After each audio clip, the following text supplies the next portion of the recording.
Education is defined broadly as initiation into the way of life of a community or society and includes both the informal initiation that takes place in the home and formal schooling. Humans begin to learn from the moment we are born.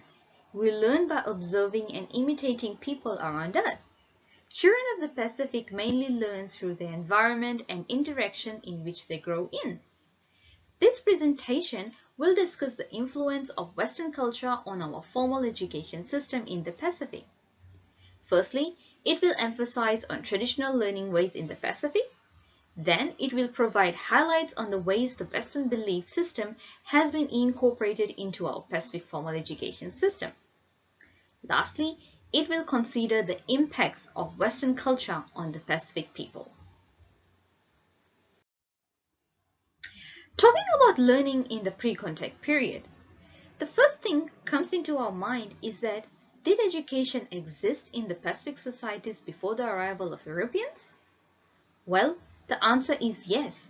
It was informal learning, whereby the experienced members of the village or the more knowledgeable other passed on to the values, knowledge, skills, and attitudes to the younger generation through various experiences.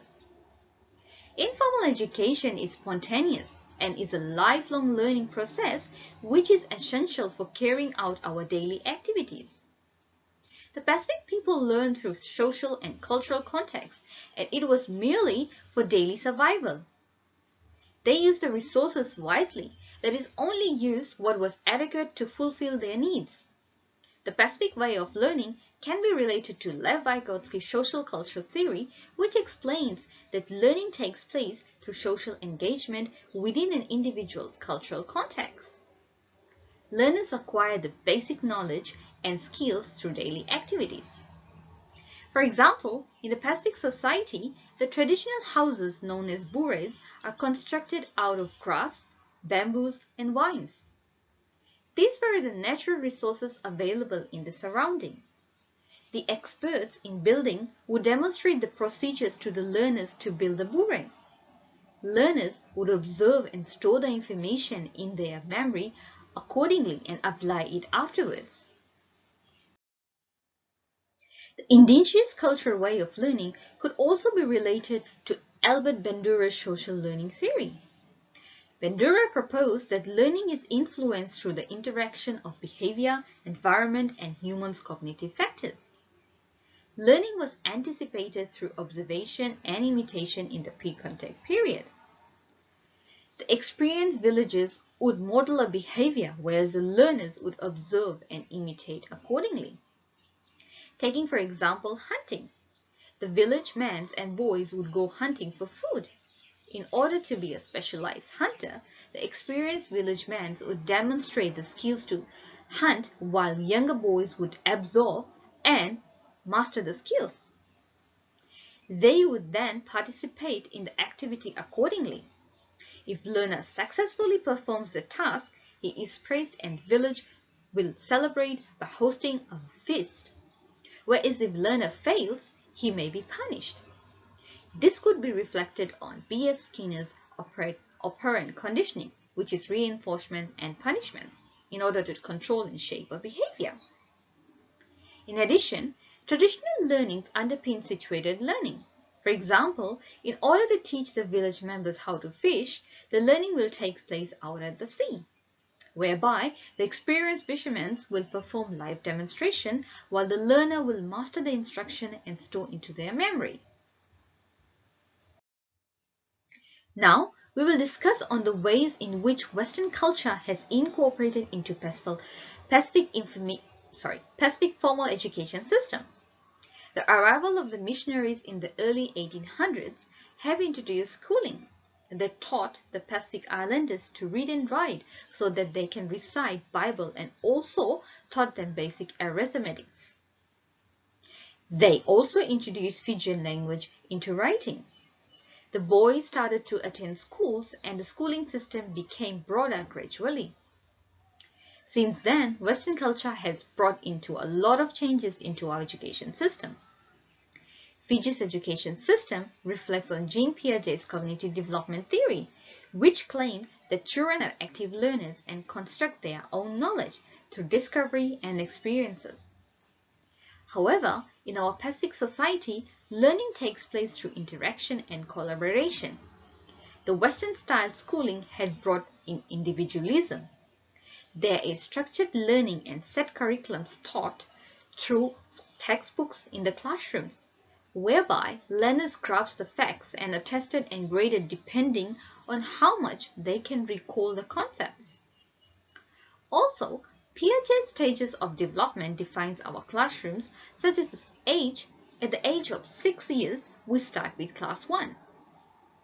Children are now taught a variety of subjects and taught English language. Children are required to wear uniforms in schools, which is our Western dressing style. Dress code is to promote diversity so that there is no barriers and discrimination between the different ethnic groups. Furthermore, the rapid technological advancement has also affected our traditional way of teaching and learning. Technological revolution is now playing a major role into our society, whereby students need to learn the technological skills. There is a lot of information available on the internet which assists students with their academic purpose and also to broaden their knowledge and intellectual skills. Technology also prepares children for tomorrow's jobs. Comparing this to our traditional learning ways, where learning took place in social and physical contexts rather than remotely.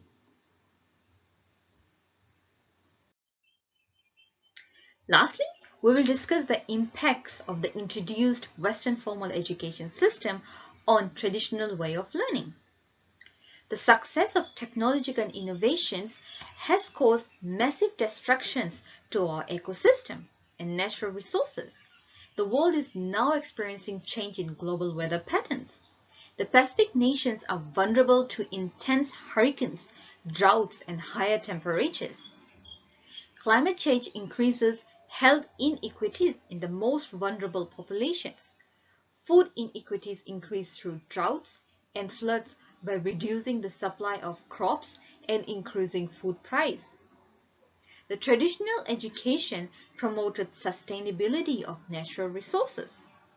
The Pacific people use the resources wisely, whereas now people are self-centered and exploit the resources for personal gain. However, technology also has positive effects. Through internet, people are able to connect and communicate digitally with each other. For this current pandemic, where schools are closed, children are still able to continue their studies online. We, the USP students, also able to collaborate with our fellow colleagues from other regions through social media such as Viber and Facebook, and Moodle discussion forum groups, and also video conferencing such as Zoom. Secondly, Western culture has impacted the formal education system in the Pacific by recognizing diversity, human rights, and child rights. As Fiji is a multicultural country, it is vital for us, the citizens, to appreciate and respect each other's culture and to work together and live in harmony for the country to prosper. Formal education has also promoted and protected human rights. That is, every human being has the right to freedom, equality, love, education, speech, and so forth. Our Fijian government is also making initiatives to protect the children of Fiji. Children have the right to be protected from abuse, violence, and exploitation.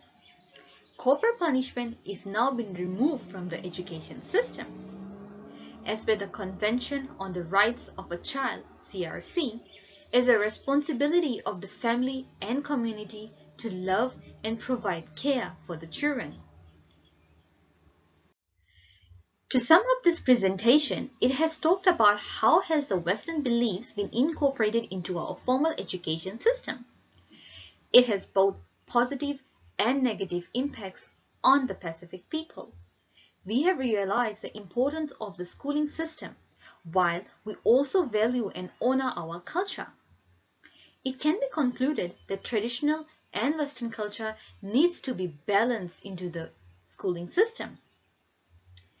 While the value of Western ideas, knowledge, and technology cannot be completely ignored, we must also not allow our cultures to be undermined. Culture is the soul of people. It is what we were, what we are, and with appropriate education, what we can become. Thank you.